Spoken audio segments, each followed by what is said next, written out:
Break. We're going to go ahead and get started back here today. We have here Cheng with us here today from the Federal Mediation Conciliation Service.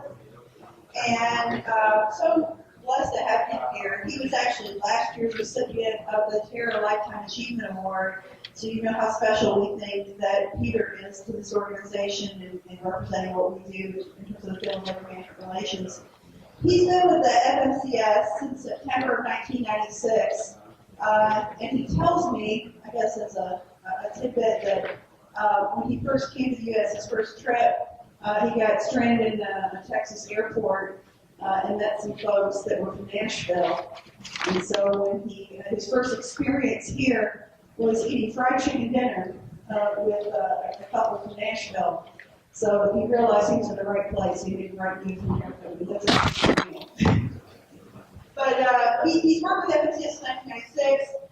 Tennessee Field Office covers bill in East Tennessee. In 2000, he received from the Commissioner the Director's Award for Excellence, which is a top honor, and the award is an award from the agency. He's also, very interestingly enough, the first Chinese-American federal mediator in the history of the agency. So you'll join me in welcoming Peter Cheng. Thank you.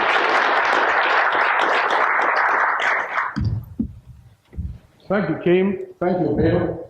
Appreciate y'all inviting me again over here.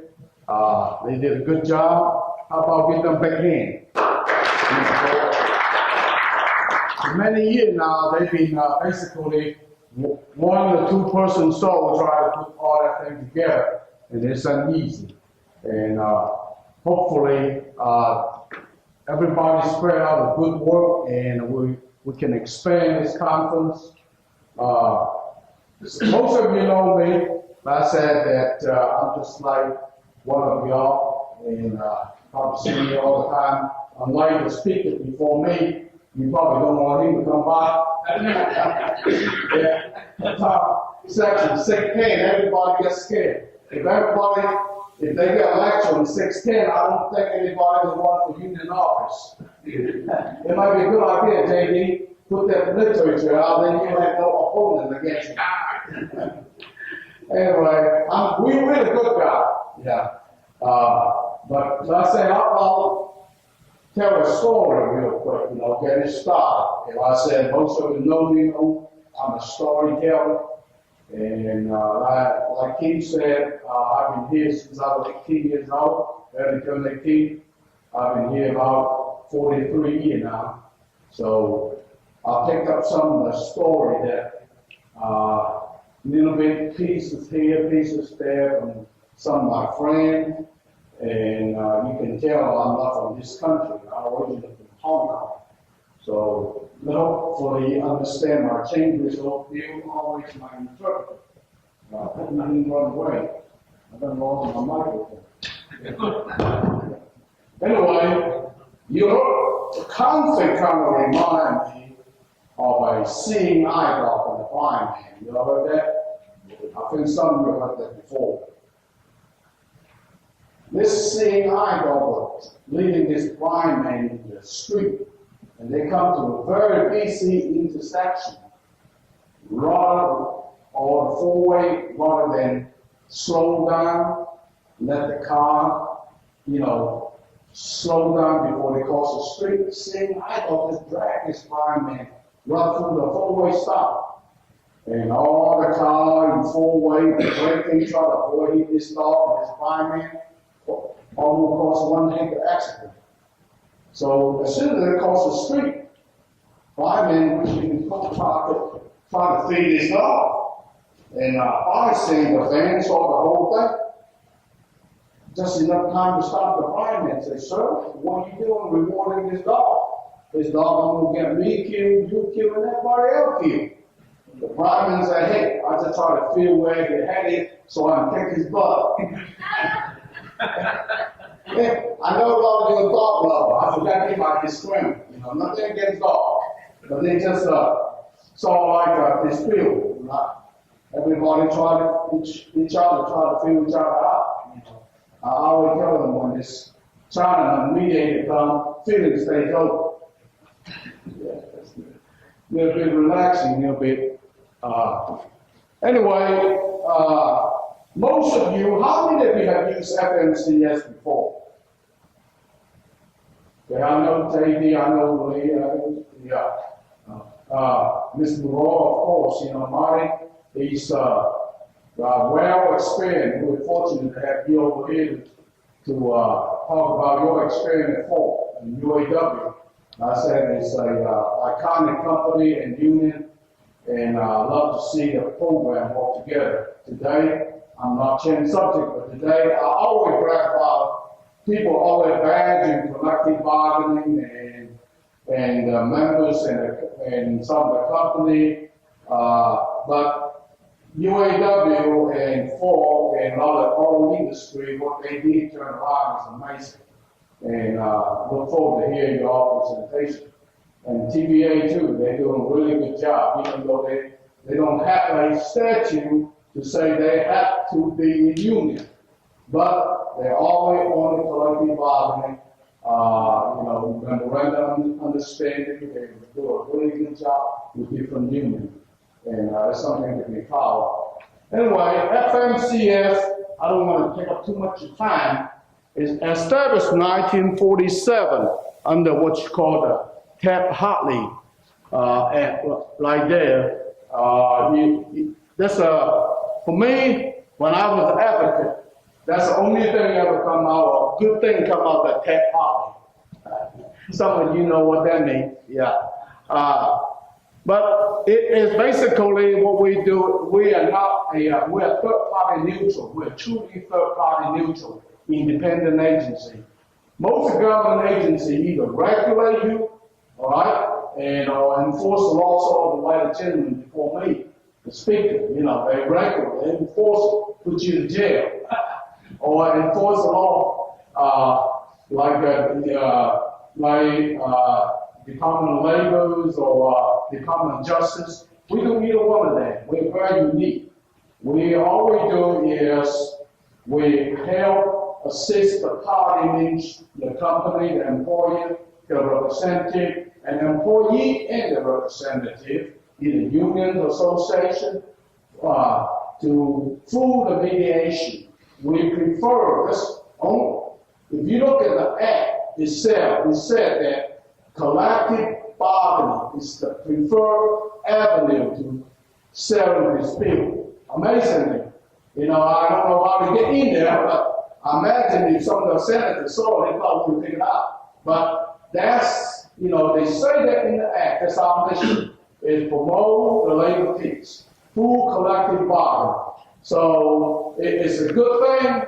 We're not here to promote union, but we're here to promote collective bargaining, because we truly believe in collective bargaining. And that's what we do. We're third-party neutral, and we try to assist the party to minimize the strike and lockout, because I'm going to show you some data and some true statistics what a labor management cooperation, collaboration, and mediation can do, and how much money will save. All comes down to money, right? Economic. So I'll show you in a minute. You'll be surprised how much money will save this country by working together, resolve the conflict.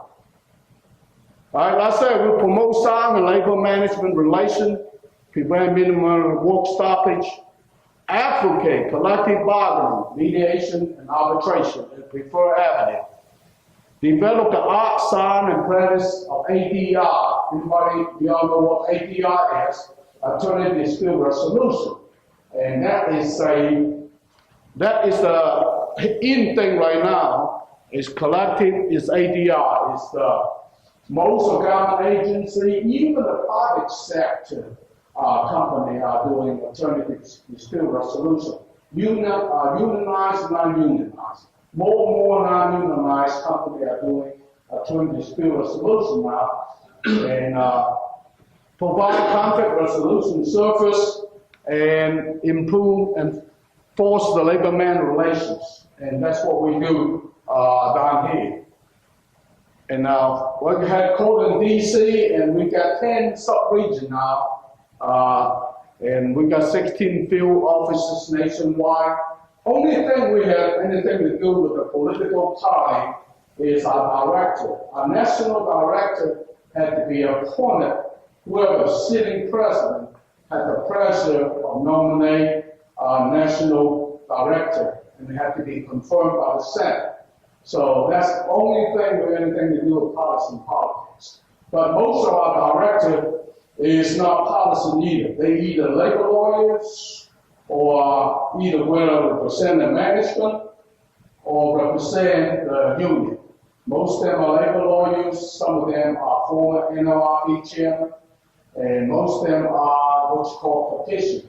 They are already in the field to understand how mediation work, arbitration work. So rarely we have somebody so-called lawyers, don't know, he's just political operative and put in run agency. We rarely have that. Some other agency might, but not in our agency.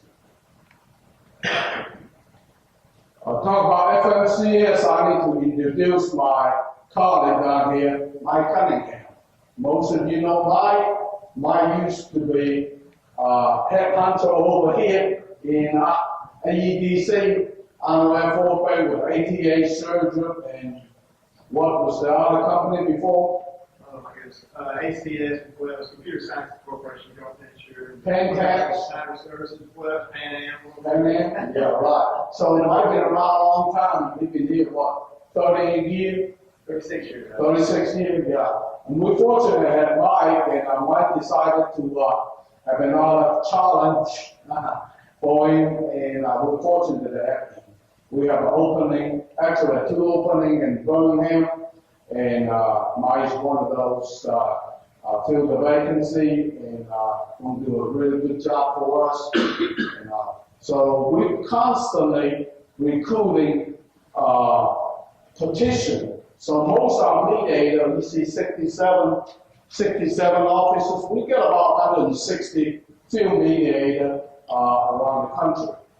And we constantly, as a seasoned mediator like myself, we always look around recruiting potential candidate for commissioner of federal mediators. So therefore, almost, I say 90%, maybe more, of the federal mediator we have in our agency are what's called petition. That means we either been negotiating contract or for the union or for the company, and at least 10-year experience that we're looking for. Sometimes nowadays, hard to find somebody stay for 10 years. So we lower the bar a little bit, but not too far. So have to be at least close to 10-year experience. So understand negotiation. It's going to be just like how to bring in someone that never know how to fix a car to be a cheap mechanic, right?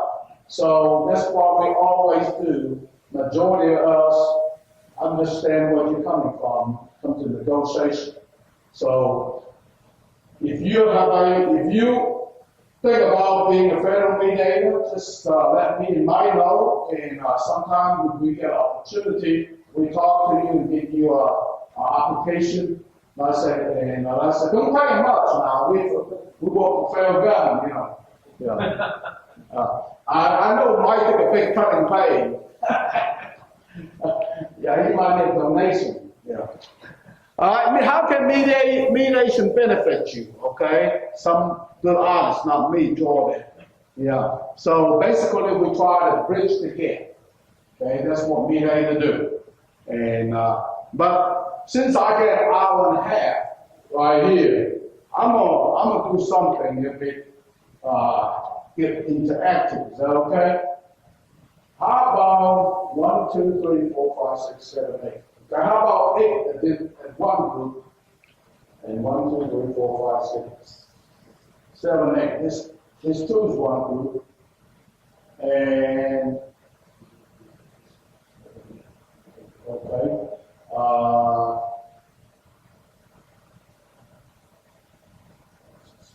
Okay, this is one group, and this is one group. All right.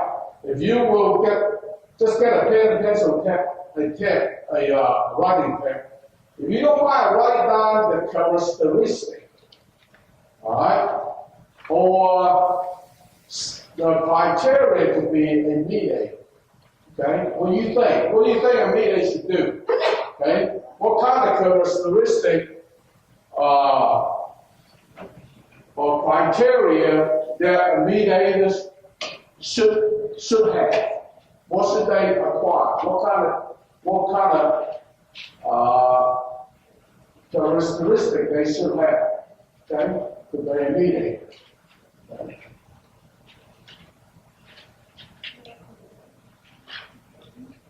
For example, to be a mediator, you have to stay neutral. Okay?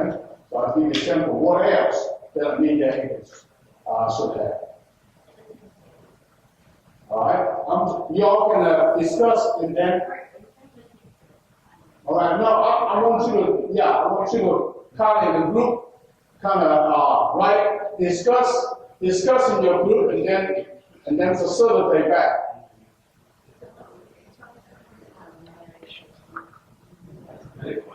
Yeah, don't be shy. We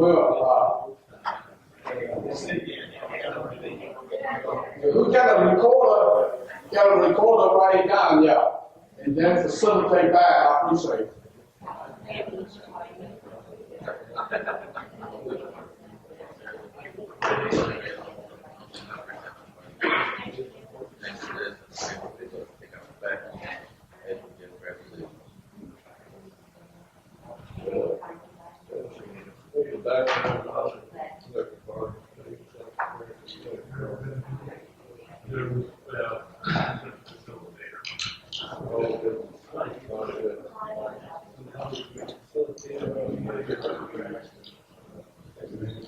I'm giving you 5 minutes.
Bias or unbiased? Unbiased. Okay, all right. Good job. I tell you, this group could be, we're going to hire your group. How about this group? What do you have?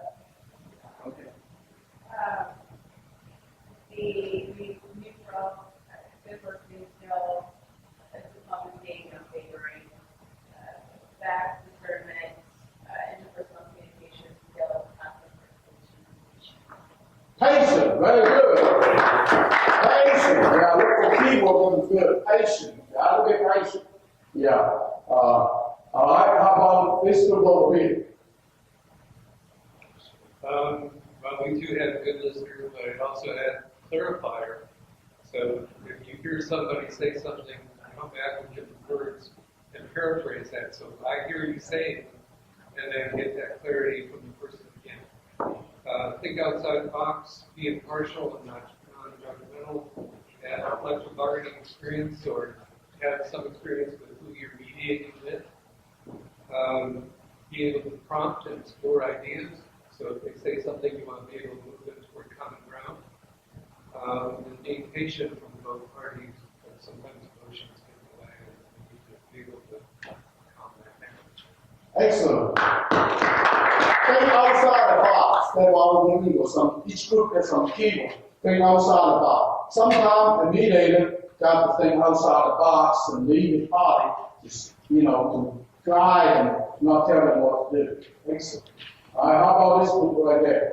We have patience, neutral, ability to listen, creative solutions, open-minded, understanding, good technical skills, and problem-solving skills.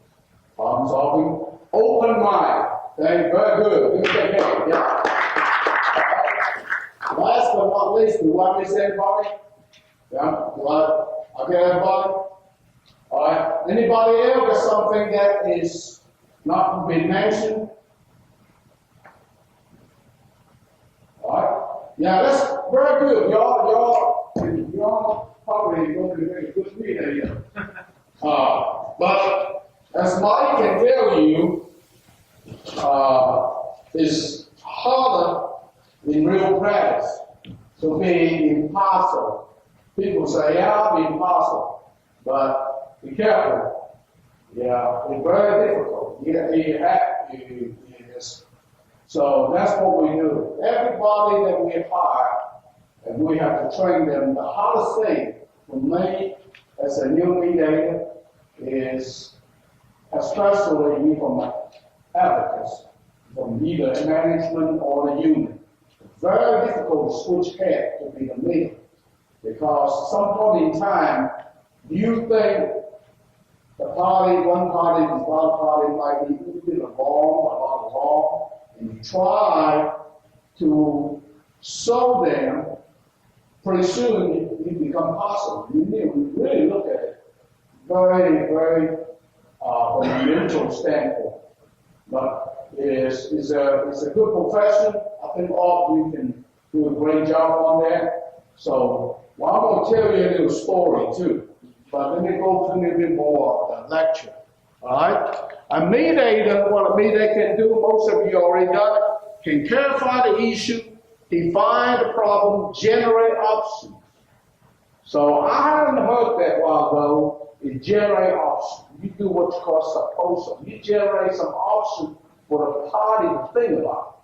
You're not telling them that's a solution. You generate different options for them. Okay? And explore alternative. What if? What's your alternative? What is your best alternative to a negotiated agreement, or your worst alternative? You always tell them, what? If you don't get agreement, what are you going to do? What's your best scenario? What is your worst scenario? Okay? Most people are always looking at best scenario. I'll ask them, what is your worst alternative? So let them think, let them make the decision themselves. Help them create a decision that they can live with. Not you, the party that live with. Okay? Make suggestions. You're not telling them what to do. I so-called suppose if you do A, B, and C, they might do E, F, and G. If you want to do that, we'll suppose it. Okay? Establish realistic expectation. If it's a mediator, they look for you. Naturally, they look for you to help them resolve this issue. If you tell them, oh, I'm here, I don't make decision for you, then say, hey, I don't need you. You got to give them a realistic expectation. Say, yeah, we're not gonna live here till we get agreement. A lot of time I keep them till about 2, 3, 4 in the morning, and pretty soon they forgot what they agreed to. So whatever I suggest, okay, Pete, go ahead. Where's Tom Puccini here? Tom not here. Mike been around me. Mike was in negotiation over here in Surge with ATA. I kicked them 2 o'clock in the morning, and they don't know what they agreed to. Okay, Pete, we need to go. We can't agree. I'm just teasing. Yeah. And party retain. Why mediation effective? I said, for a 2, I always say just a 2 in a 2 bag. Well, mediation, you get many 2 in a 2 bag. Mediation is just one of the 2. Okay? Party retain control of resolution because you control how the outcome is. If you go to arbitration or go to court, what happens? Someone else decide for you. You just present the case. You have no factor, no influence on the decision. You just present your case, and someone else make decision for you. So in mediation, you still control the process. You still want to see how the resolution and the agreement apply. Okay? It's a voluntary in most cases for federal mediation because in U.S. we don't bind you to mediation except in certain federal sectors. They have to go through mediation before they can go to the next step. So, but in general speaking, it's a voluntary system. In a lot of other countries, it's a mandatory. When I went to Taiwan, I was the first ever mediator in Taiwan and taught the Taiwanese how to do labor mediation. In Taiwan, they got tripartite. They got mediator from employer, mediator from the employee, and a mediator from the government. So you got tripartite. 3 mediators try to mediate a dispute. And the union always accused the government and the employer mediator to team up against them. So it never was really true neutral. And it's not a voluntary, it's a mandatory. So they were real amazed and they love our system because we're truly neutral. And we don't force them. And they were, if you don't force them, how come they come to mediation? I say, well, that is the beauty about our system. Because if you want to mediate, I mean, you most likely you want to get a settlement, right? Because of voluntary. If you mandate them, they say, well, because we have to do it. I'm not bashing federal sector, okay? But I see a lot of federal sector, I like this. Well, because we have to be here. So, they're not saying nothing. Well, I'm not going to agree to anything. Because the mandatory, so we're just here. But the voluntary means you want to do it. We want to be here. You want to get a resolution. So that's what beauty about our system. And after a week, the Taiwanese say, how can we get the system? I say, not up to us. You're going to have to get to legislation, get the system here. A lot of countries admire our system. I've been teaching in mainland China too.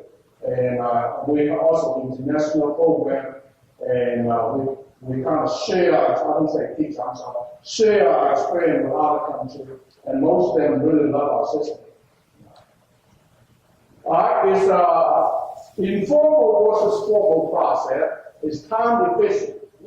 Because if you go to court arbitration, you know how long it takes, right? Or even Fed funding take a long time before you even get anywhere. Mediation, you might not take 1 time, 2 times, might take a week, sometime 2 weeks, and we eventually, most time the party reach agreement on their own. It's cost effective. People always ask me how much it costs. I say, well, it don't cost you anything except come April 15th, when you have to write a check to Uncle Sam. He said, oh, I remember Peter Cheng was here. cost me an extra $200 in my tax return. So your taxpayer, your tax paid for our salary. That's what the beauty of it. And people just now realize it. He said, wow, you know, free. I said, well, not really free. You know, people think you free, your service is no good, right? So not really free, but we do save the party a lot of money, the union, and the employer. FMCS service, and most of you know, I don't want to spend a whole lot of time here. Collective bargaining mainly our bread and butter. That means when you have a contract expired, under the National Labor Relations Act, you have to file what's called F7 form to notify FMCS that you are reopening the contract in negotiation. And if you don't, you know, you don't have to do that, but the problem is, you miss the deadline, then you're not covered by the National Labor Relations Act. You're going to strike a lockout. Okay? And in that time frame that we hit the file, most time, the 30-day prior contract expire, except for healthcare. Healthcare is 60-day prior to expire. And healthcare, you cannot strike unless you get the order under Healthcare Act. We have to give the party, the union have to notify the employer for 10-day notice before you can strike. Okay? That's only the healthcare. Okay? The reason to do that 10-day notice is give the employer a chance to get the patient out of the hospital or healthcare center, or not a healthcare center, to provide healthcare. That's why you get 10-day notice for healthcare. Relationship by development training, that's what we do. We come in, we do a school training, we do a contract administration training, a relationship building training. So last time when I was in this room, we were doing a thing what's called relationship objective training. I might remember that, some of you didn't remember that, and Mike Holloway, and we had this room all covered up. It's a great program. And I said, anytime if you need one of us to come down and help your organization to improve your relationship or to train new supervisor students, just let us know. Okay? And grievance mediation, do a lot of that, don't we, KD? Yeah, Mike? Yeah. And how many of you are arbitrator here? So let's arbitrate. Okay? All right. I'm not trying to take away your job. I'll take away your livelihood. We do a lot of grievance mediation for something that's pretty, not real complicated, and sometimes involve big charges. I try not to hear a lot of big charges case, maybe to the arbitrator. But we all know you're a petitioner in the field, and sometimes, especially from the union standpoint, a lot of grievances might be applied, but a lot of times it's not really a contract violations, or some of the grievances that you all can settle, but you just need somebody to help you. So rather than go to arbitrations, it's take a lot of time, not just the money, and we kind of provide a service to help the party to help resolve, you know, the issue that's in hand. And it's been a pretty we start this in early 2000, I believe, or late 1999, 1998, and we have become 45% of our work now. It's about, you know, the grievance mediation. I will tell you the number in a minute. Yeah. All right. Arbitration service. That doesn't mean we do arbitration. We just have a list of arbitrators. We have a panel. We have a list of arbitrators, and then they don't work for us. We will check the credential and make sure they are who they are, and they are qualified, and go through our credential. Then we have an arbitrator review committee. Every year we meet to look, make sure those arbitrators in our list are qualified, no complaint, and see whether they are follow through when they get it. Sometimes you get arbitrated, you wait till year, 2 years later, get a decision. If they do that, we're gonna take them out, you know. And one time, I think one party contacted me, said we had this arbitration for 2 years ago. We still haven't got an arbitrary decision. We never heard back from the arbitrator. I said, well, did you follow up with it? He said, well, we did one time, but we never did. Nobody ever really found out why. So I called up DC, try to find out whether they did anything about this particular mediator. I'm an arbitrator. So they take me into it and found out he's dead. He's been dead for 10 years. So not long after the arbitration, he passed away, but nobody ever told the party. So they were still waiting for an arbitrary decision. Okay? Yeah.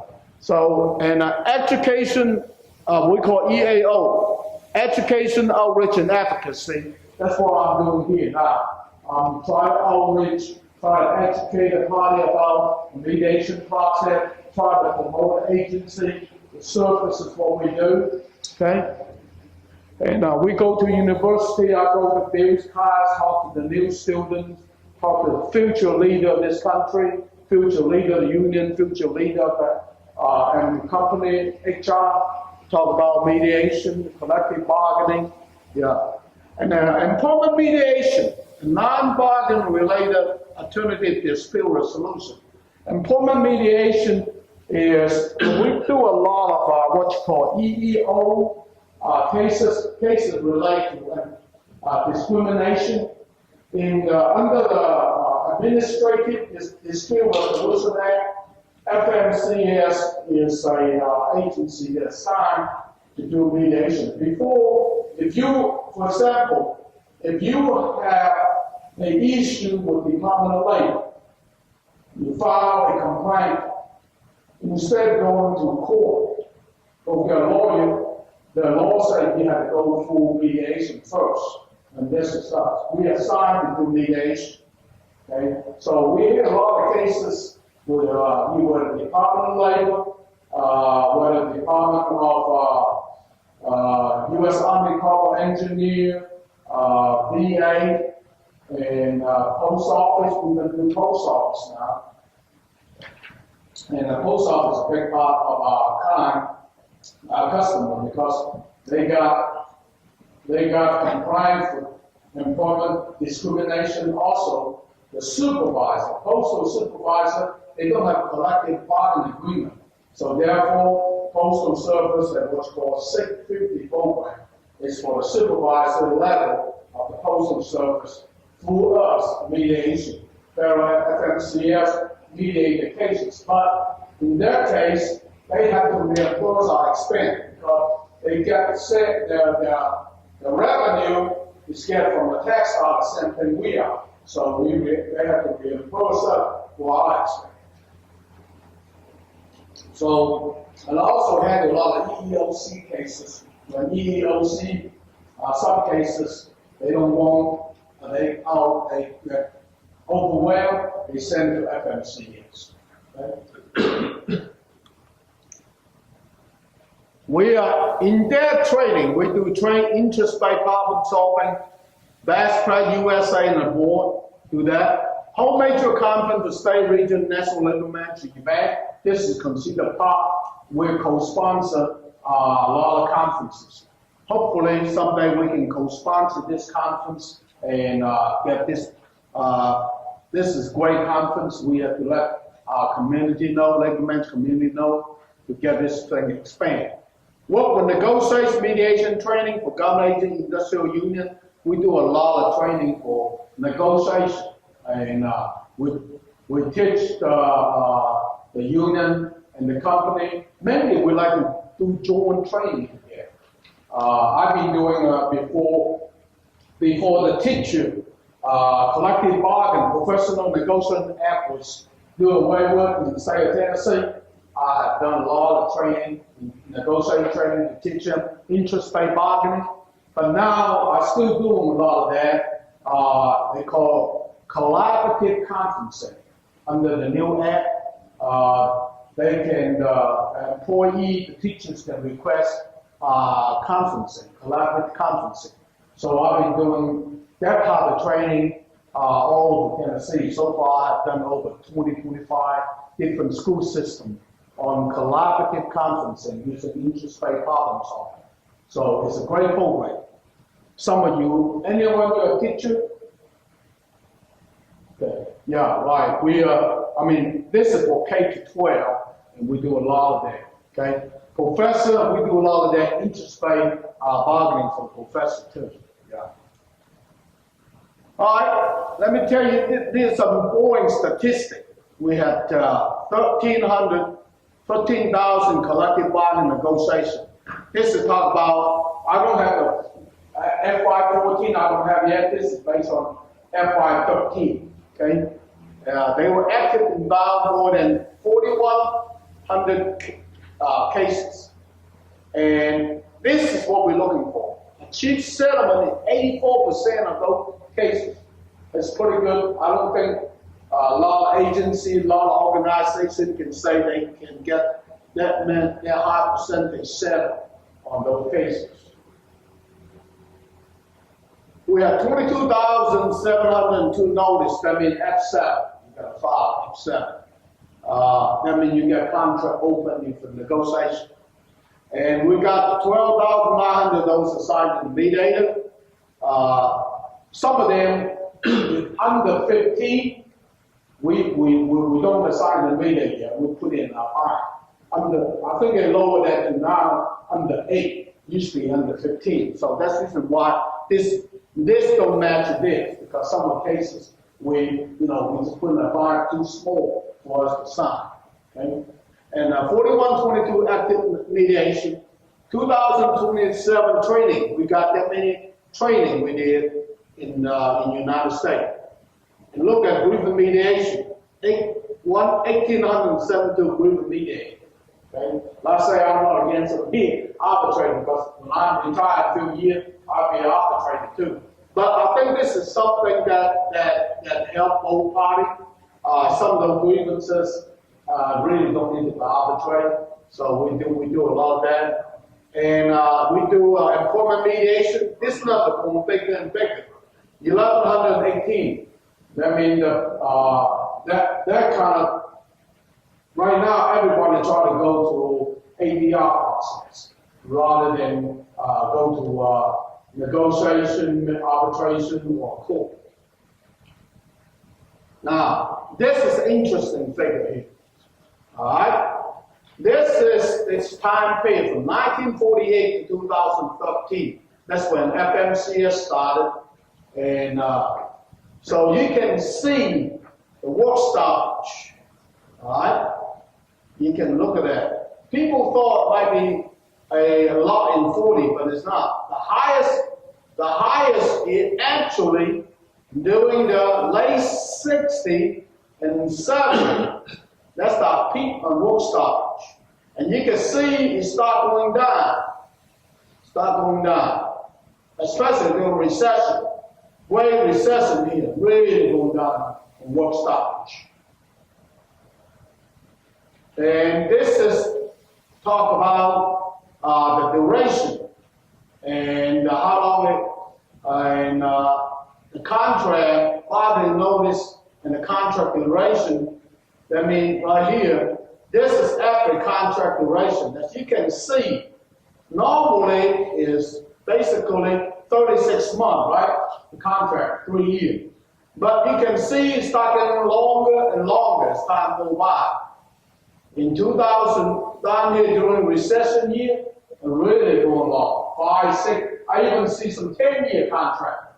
I say 10 years, you put me out of work. So, but anyway, it's just getting long. Right now, the average is about 38, 40 month contract. All right, this is a notice received. You can see the notice getting lower and lower and lower, and going back up a little bit at the end. Tell me why. Body, why you see the notice keep going down? Huh? Companies going out of business. Company go business, whatever. Union go out of business too. I hate to tell you that. Union membership is going down. I didn't talk about them. So number of labor contract, collective bargaining in this country is going down. You can tell. This is a real number. We don't make it up. This is real statistic. You can see the notice that filed F7. Because F7, I mean, anytime we get a contract expired, that follows. It's based on our notice. So you can see, as union membership decline, the notice also decline. Scary, isn't it? So, y'all, I mean, that's the reason why you got to, I'm not here to promote union. I promote collective bargaining. You got to go out there and sign up some collective bargaining agreement. All right, this is talk about GDP. This is a good, very good graph for people to understand the GDP growth.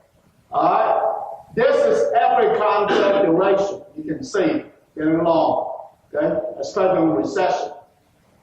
Look at this is GDP growth. Look at that. As the contract go up, the GDP goes up. Of course, this is during the Great Recession, 2009. But let me give you right here. This is a recession period right here. You can see the GDP went down every time recession come up. This is during the dot-com bust. And then there's small recession that we had. And then we had a great recession. So you can see when the time is bad, the duration of the contract go up. Because everybody want longer year for job security. And then your notice go down. Also your GDP go down. What's that tell you? Underlying message tell you?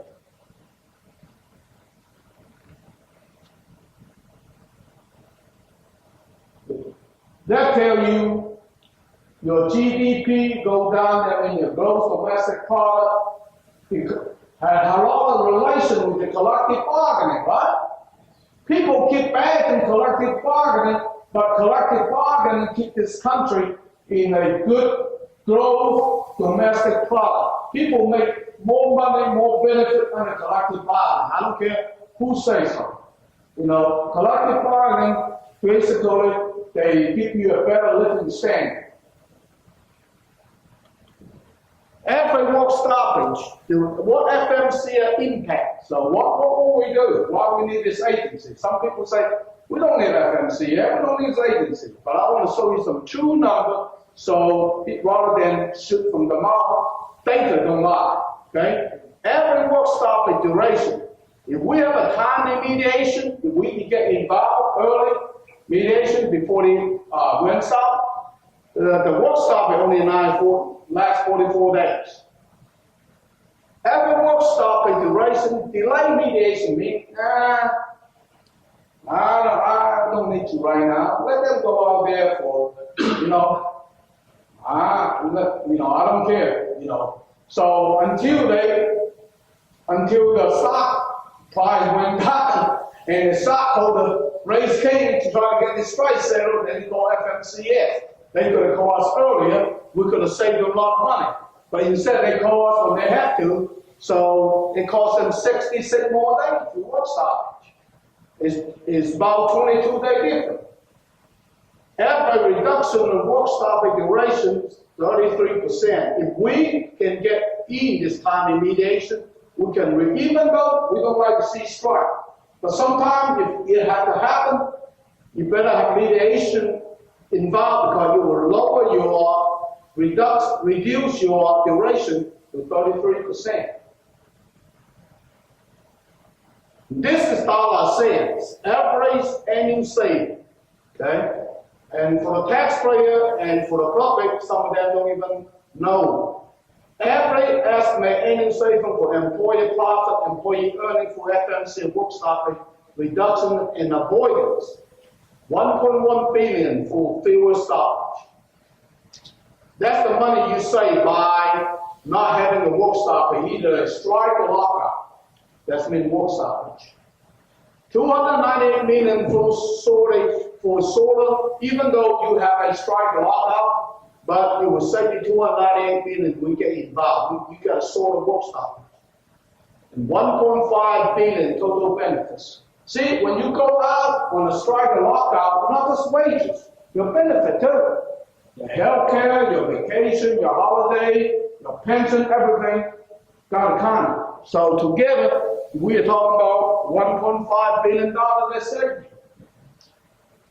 And this not come from us, they come from Employment Policy Foundation. Right? And mediation, federal, state sector, and federal government, how many in federal government or state government? Anybody? Okay. What about local government? Anybody? Teacher? No fireman? No fireman here? But anyway, that's the ADR Act, Administrative Dispute Resolution. I talked to you earlier about the employment mediation. That's mainly what we do here. Because ADR Act of 1990 and then especially the 1996 authorized us as a main provider for alternative dispute resolution service. And negotiating rulemaking basically for federal sector before a federal agency promulgate any law regulation, they had to give a period for people for input and what you call rulemaking. And that's as a me for FMCS. I don't do a whole lot here, mainly in DC, their headquarters, and they do a lot of that rulemaking there, mediation. All right, and we just help you promote better government decision, lower your cost.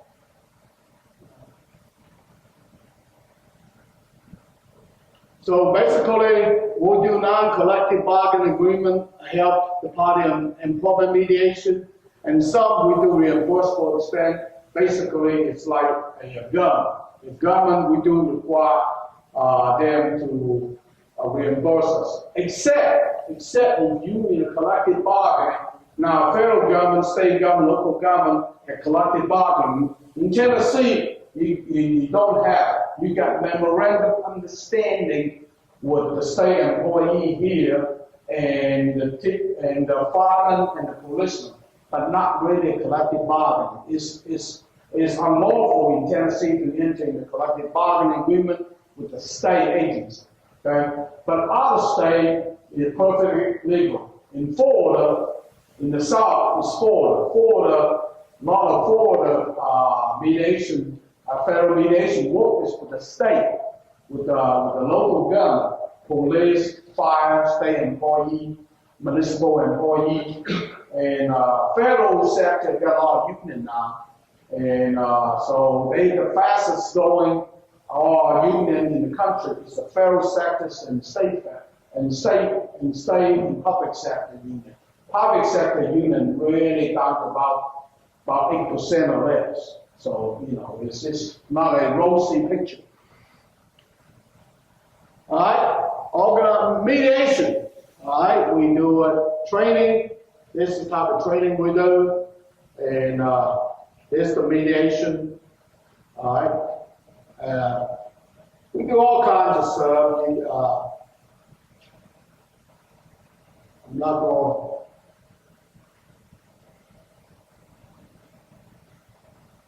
All right, I'm going to stop here for a minute. I'm going to tell a story. See, about mediation. Some of you have heard this story before, some of you have. Once upon a time, in this Middle Eastern country, I say nothing against race or national origin, but just to tell a story and make a point. This old village elder passed away. We got 17 camels and passing on to the children. And this will say the eldest son got half the camel.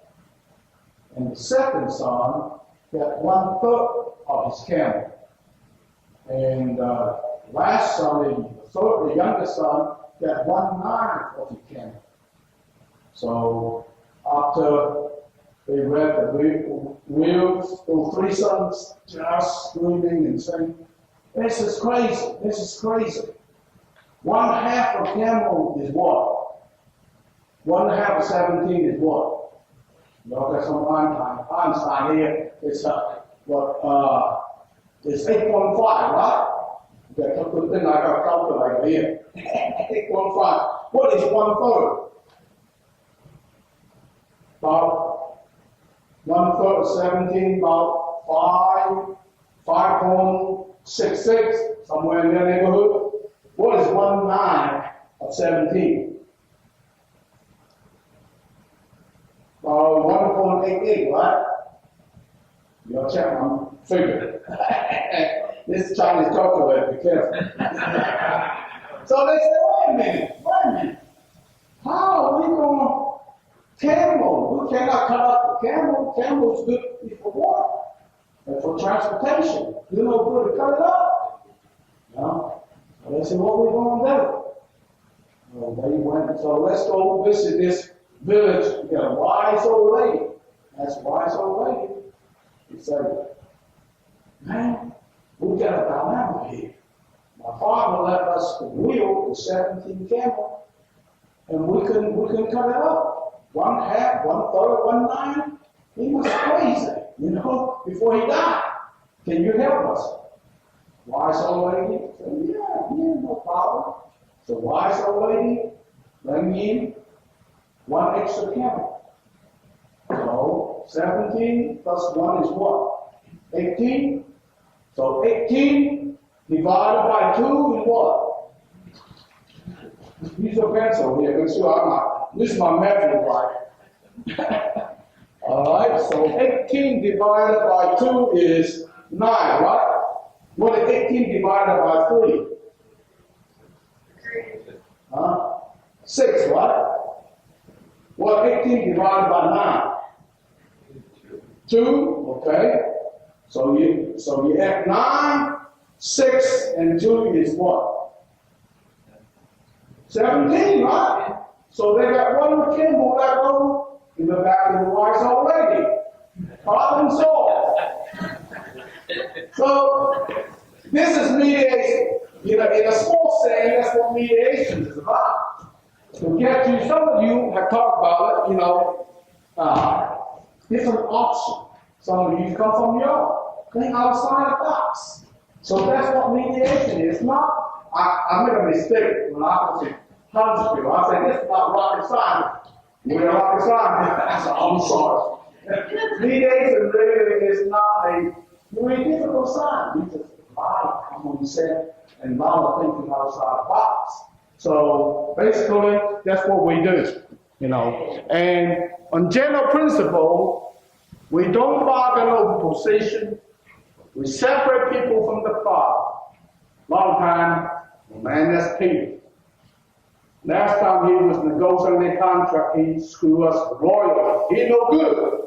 Anything he said, he lied. So you focus on the person rather than the issue. So very easy to do. So you need to separate. And don't bargain over position because why? Can you tell me why you don't want to bargain over position?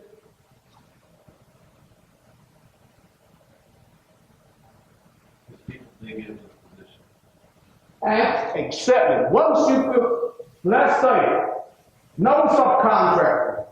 That's pretty strong position. No. Company say, yes, we're going to subcontract. So what happened? Both sides get in, right? Both sides get the pictures and the bill Francis, I know about why, and all that. You know, no resolution. But rather than position, you ask them, why? Why no subcontractor? Why? Anybody? What's the reason why you want a subcontractor? Here's John. Job security, right? We want job security. So rather than say no subcontracting, job security is an issue. So rather than say no and put a position, we have a concern on job security, such as subcontractor come out on our job. Okay? So you bring out an issue, bring out a problem to solve. All right? Let's talk about the company. Why the company, instead of saying, no, we're going to stop contract? Yes. So what's the reason why a company wants to stop contract? Mr. Martin? Efficiencies. Right, efficiency, what else? Huh? Unpaid company benefits. Now, company benefit, in other words, is what? Cost, right? Lower the cost, right? You know, because that is, they don't know the company, people got to realize the company is not going to start a business to lose their money. They want to provide jobs and also they want to make profit. So, sometimes, I would remind the union, the company not here just for your benefit, yes, but they gotta have some benefit for them. They gotta make profit, they don't make profit, no reason to set up business here. So, rather than you understand why a company that the cost and the efficiency is the issue, rather than must subcontract, they say, well, we would like to look at our costs and our operation more efficiently. Then you can, both sides can look at what option that you can to resolve, right? It could be, well, besides subcontracting, the company, can you have other option to save money? You see what I'm saying? You don't narrow down to subcontracting. You can look at some avenue to save money. For example, well, on an action examination, what other avenue you see that they can save money besides subcontracting? If that's the cost, what other option? Take a shot. Because you're not house insurance and employment benefits, so we also verify a subcontractor. Anything related benefits like the shield by All right. What other area in the plan that can save money, Mark? We would send our training to the supplier on the technology, so they learn technology. They go back and put the foot down and make it. Very good. Rather than bringing somebody to fix it, if we don't have the skill knowledge, send our people to get trained. Come back actually cheaper because we get trained. You know they're there, you know their way around. Okay? What else? What else you can see that's in the same money? What about people walking because number one training, to train people also. A lot of people don't want to come to work, right? When you don't come to work, what happens? It costs overtime, right? That costs a lot of money. And if you can save those money, you don't have to be subcontracting or cut your dental plan. Or a lot of times in praying, I see a lot of waste, a lot of sweat, right? Especially manufacturing, like my opinion. If you don't do it right every day, you get sweat. That's thousands of dollars that you wasted every day. So that's another avenue we can use to make up for the money that an employer try to save or try to get efficiency for the subcontractor. So that's what I'm talking about. Don't get in a position. Use interest. Use why. All right? And invent options. Just create more options, such as what I said.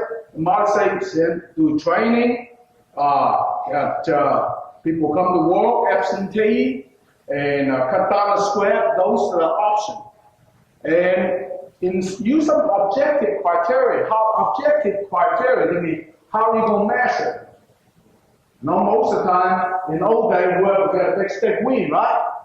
But measurement, such as is that cost effective? Is that feasible? Can it be doable? Can it be manageable? Is it workable? Or is it legal? One time I was doing a brainstorming session on option, and in a county that's way in the hollow, trees and in the forest somewhere, we talk about generate some income. And one guy said, "We grow marijuana." I said, "Okay, let them put it up there." But then you come to criteria, Was it illegal? No, not yet. So that option is out. So don't argue about it. Just use criteria in judging those objections.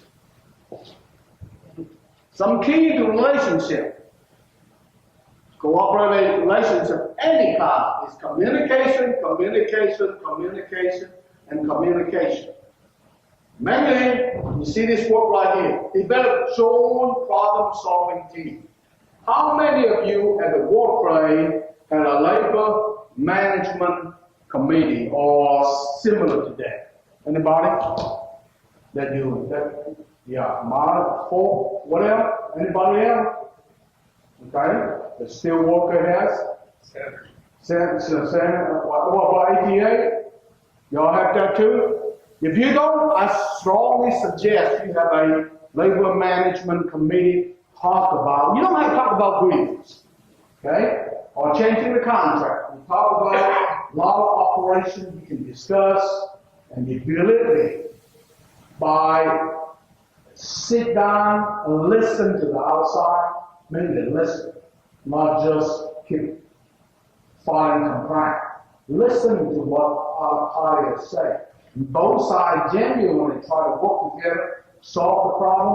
That's I think Volkswagen and UAW are going to do their case next.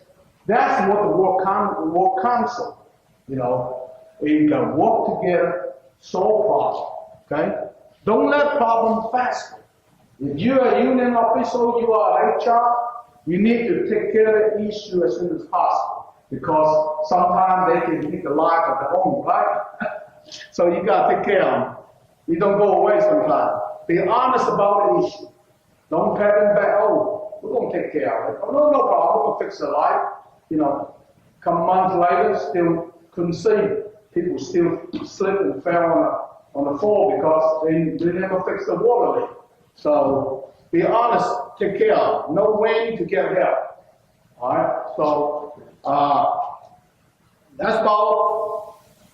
I have no time left. Give you a few questions. You need me, call me anytime. I don't know it all, but I will find somebody that knows. I will do my best to answer your question. I always answer the phone call when I talk. When I'm shadowing, when new media shadow me, I always tell them, number one is, in my book, is always return people's call, regardless who they are. So you got to show respect. You always return people's call. If you find out, even though they're lunatic, they call them, and there's a return call, sorry, you describe a prank call I get, but to return the call to say, I'm sorry, it's not our department. So very important. So y'all, let me know if I can help you. Any question? So we got 10, 15 minutes.